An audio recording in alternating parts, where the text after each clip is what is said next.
In this video, we'll be going over the solutions to lab problems from week 7. Week 7, we will be focusing on computing dot products and finding lengths, and it's basically one long question which leads up to us finding the shortest distance between a point and a line. So first question is asking us to compute the length of these two vectors here. So computing the length of a vector, I'll write down what kind of the formula is here. So if we have a vector that has 3 entries in it, like we do here, I won't do A, I'll just do B like this. It just equals, so it's just the each single entry here squared and with a square root over the entire thing. So we'll just jump right into this, and you'll see what I mean here. So in this case, we'll draw a big square root, and then what we're going to do is we're just going to place each of the entries in here and square it. Okay, so we're going to have 1 squared plus -2 squared and plus -1 squared. Okay, so when we do this out, it ends up equaling square root 6. And when we look at v, because we're squaring everything, and we know that essentially, if we look at these signs here, the signs don't really matter when we're taking length, because you can't have a negative length, right? So and this is evident of why we're squaring things. So in this case, we're going to have the same length, and that's just because we have the same entries, not the exact same entries, but we have the same magnitudes in the entries. So because we're squaring it, like I said, the signs don't matter. So because these are different vectors with different signs, but they have the same entries here, they have the same coefficients, we're going to get the same length here. So our length in this case is just root 6 and root 6. So just have to remember the formula for length. There's not much else to it. You're just plugging in the numbers and squaring it. Okay, this next question, we have to find the dot product between u and v. Okay, so I'm just going to write down our u and v here. So we have 1, -2, and -1, and we're dot product it with this guy. So right here we have our u dot with our v. Okay, so what do we do to figure out dot product? Okay, well, all we have to do is, well, I guess first thing that we should talk about is what are we looking for when we're looking for dot product?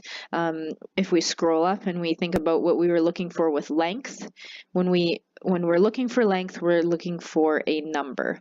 Okay, similarly with dot product, we're looking for a number.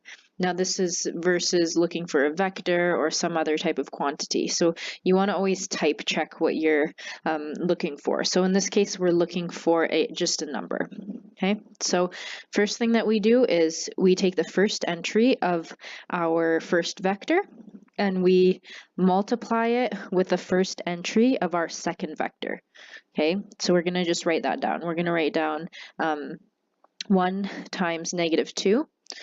The next thing that you're doing is you're simply adding. So you're going to do the same thing with your second entry.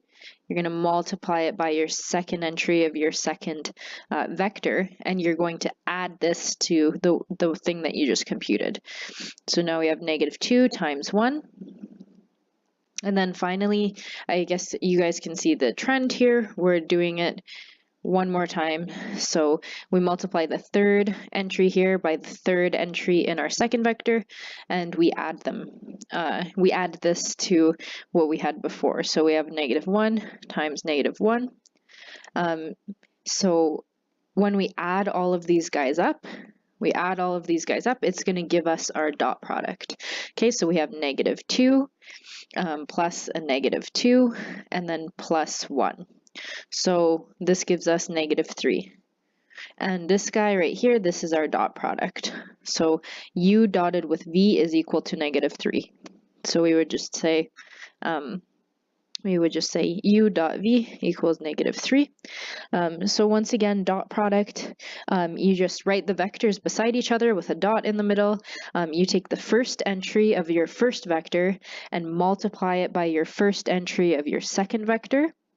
And then you do the same thing for every entry. So second guy here times second guy here, and third guy here times third guy here, and you add all of those multiplications up, and that gives you your dot product.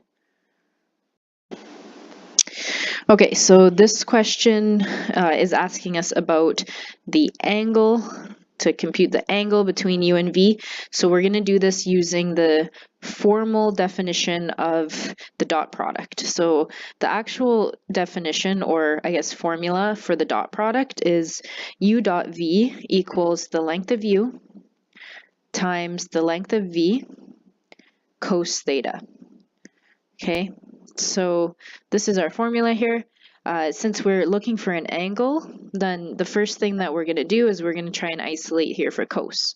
So to isolate for cos theta, we just divide both sides by our length part here to get rid of it.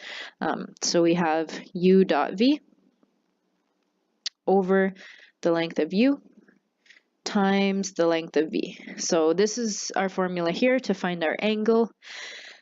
And because we've already computed these things, it's going to be quite straightforward. So we already have the dot product between u and v. We did that in question 2, so that it turned out to be -3. And the length of u was √6, and the length of v was also √6.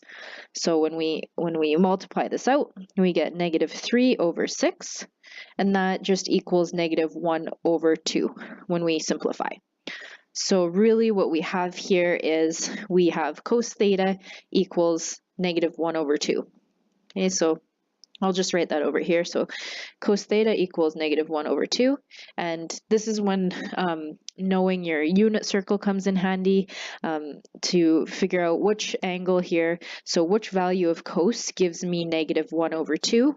And that value there is just 2 pi over 3. Okay, so our theta is equal to 2 pi over 3, so this is our answer here. So the angle between u and v is 2 pi over 3. So a quick note about this is that another angle also satisfies this equation, but the angle that we're looking for in these types of questions, so the angles between vectors, they have to be between 0 and pi. Okay? So although other angles might satisfy this, we're looking for specifically for the angle that's between 0 and pi. So now we're asked to find the projection of v onto u. Okay, so our formula for projection, so our projection of v onto u is equal to v dot u over the length of u squared times, I guess I shouldn't do a dot, that might confuse everybody, so times u. So this is our formula here. So essentially whatever you're projecting onto, so I'm projecting vector v onto u, I'm going to have a whole bunch of u's in this.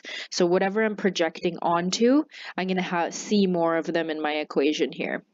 Whatever I'm projecting is only going to appear this one time.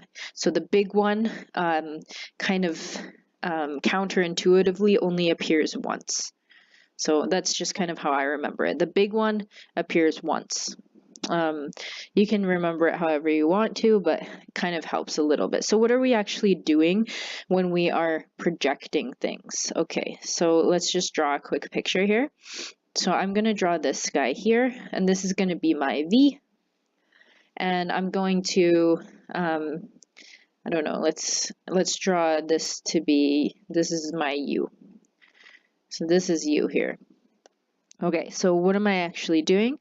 Well, all I'm doing is I'm taking this guy and I'm kind of projecting it right down here to see what it would look like on U. Okay, so this guy actually right here is my projection. Okay, so all it is you can imagine it like, kind of like imagine it like a shadow. So what would the shadow of V look like down on the surface of U? Okay, so that's kind of how I think of it. You're just projecting the shadow down like this. Now, I mean, if you were looking at the shadow, it's not going to be, you know, out here or something like that, or it's not going to be here. But what is the shadow going to look like if it's projecting like straight down onto the surface? So that's what we're doing with projections here. And you'll see an example of why we're doing this in the next question. But for now, let's calculate this. So we have our projection of V onto U is equal to, okay, so V dot U, we already figured that out in question 2, I think, which was -3. And we know the length of U is √6, and we have to square that.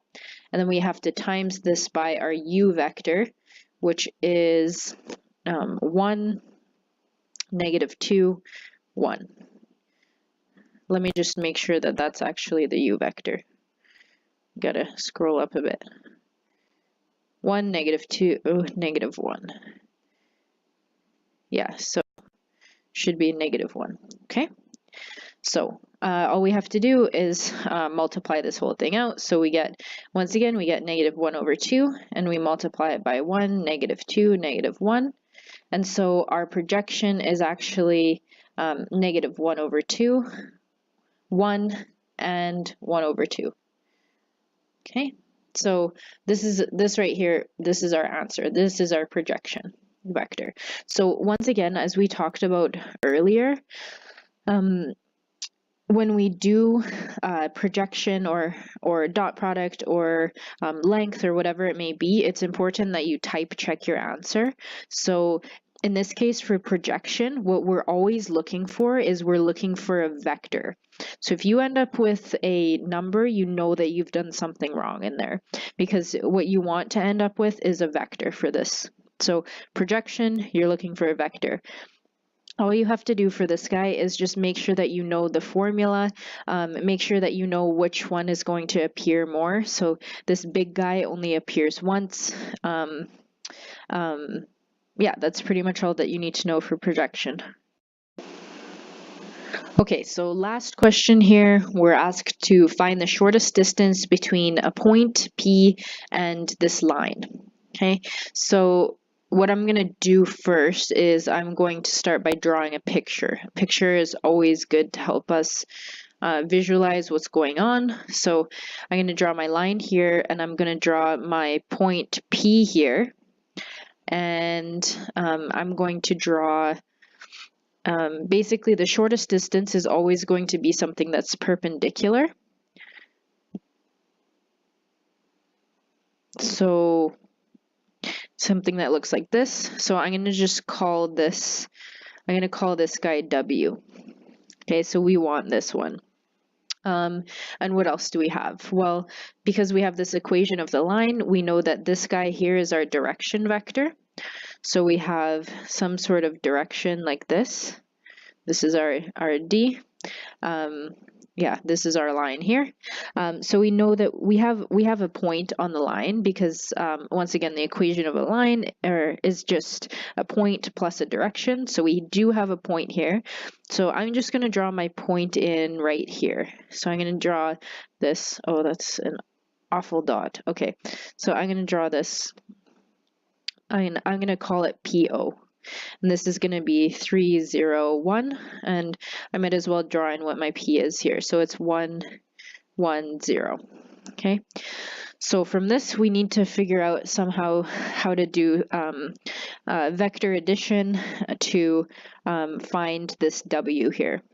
Okay, so first thing that I'm going to do is I'm going to connect my two my 2 points here. So I'm going to take this and I'm going to draw a vector from PO to P.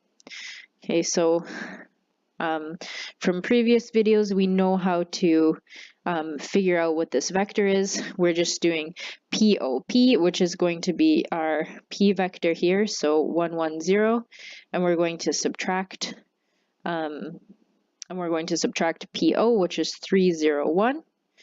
Okay, and we're going to end up with -2, 1, -1. Okay, so this is our POP. So our POP, this one is -2. Here, I'll draw it right here. -2, 1, -1. So this is our, I'll color code it so that it's easier to see. Okay, so next thing that we need to do is we need to figure out, at some point we're going to have to add some multiple of this guy here, but the problem is that although we do have our direction here, we don't know how long our direction vector is. We don't really have a length of it here. So, and in terms of how close it is to being perpendicular to our point. So we do need to figure out, what this whole line here is. Okay, this entire line leading up to where it's perpendicular to our point, we need to figure out what that is. So because we talked about this in the last section, or in the last question, we can use projection. So why can we use projection? Well, if you remember that projection is kind of like a straight down shadow onto our flat surface here. So if I projected this line here, if I projected that line down onto this line here, onto my direction vector, then that's going to give me this green line here. Okay, so that's exactly what I'm going to do. So to find the green line, I'm going to find the projection onto D of POP. So I'm finding the projection of POP, so my pink line here, onto my direction vector, so my blue line there. So that's just going to be using the formula here. So it's going to be POP. Remember, my big guy, it only appears once. So my POP dot D over the length of D squared, and then times my direction vector. Okay, and this ends up being, well, I guess I can do the full thing out here. So it ends up being -2, 1, -1, dotted with 1, -2, -1, over the length of D squared is, we have √6 squared, and we're just multiplying it by 1, -2, -1. And so we end up with 1, -1/2, 1, and 1/2. Okay, so this is my green line here. So I'm going to just name my green line, I'm going to name it U. So this guy here equals U. So this is my projection onto my direction vector. Okay, so now what we have to do is use some vector addition. So our tip to tail method. So what I'm going to do is try and use the things that I have right now. So I'm going to take, I'll do this in red so that we can see. So I'm going to take POP. Okay, so if I add POP, and I add a negative U, which we just found. Okay, so hopefully that makes sense why the U is negative, because a vector has a direction and a magnitude. So if we have U pointing in the opposite direction, because these vectors are the exact same here, if we have U pointing in the opposite direction, it's just going to change the sign. Okay, so it's going to be a negative sign there. And if I just use my tip to tail method, then all I'm going to do to complete this is I'm going to draw this vector here, and we can clearly see that this guy is the same as our W. Okay, so that's exactly what we wanted to find. So that's what we're going to do now. So I'll come out so you can see the picture a little bit while we're doing this. So hopefully that makes sense. We're taking POP and we're adding a negative U, which we found. And then we're completing it by doing our tip to tail method, and we end up with this vector here, which is the same as our W, which is what we're trying to find. Okay, so what we have to do is we have to go POP plus our negative U. I mean, you could write minus U, but sometimes it just kind of helps to write it like this so you can keep track of what you're doing easier. So what is our POP? So our POP was -2, 1, -1.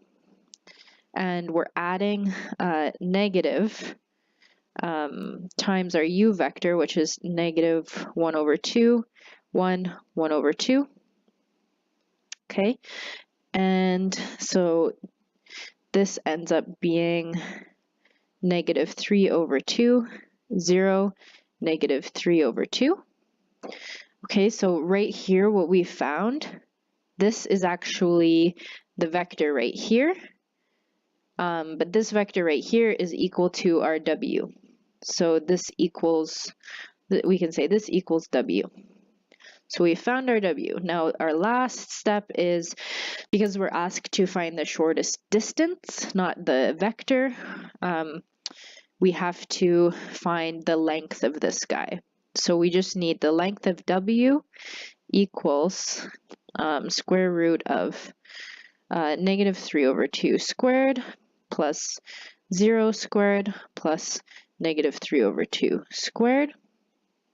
And this equals 9/4 plus 9/4, and this equals 9/2. Okay, so I mean, you can also simplify it, I guess, to 3√2/2. So this right here, this is our answer. This is the shortest distance between our line that we're given and our point P. Okay, so our point P here and our line given. So kind of to summarize what we did there is, so we found a vector from PO to P, and then from there we projected this vector down onto our direction vector here so that we could find how long this strip right here is. And then what we did is we added POP and a negative U, which we found, and this gave us this vector here, which was parallel to what we actually wanted to find, which was our distance. So once we found our distance vector, or our W vector, we just took the length of it, and that gave us our distance from our line to our point.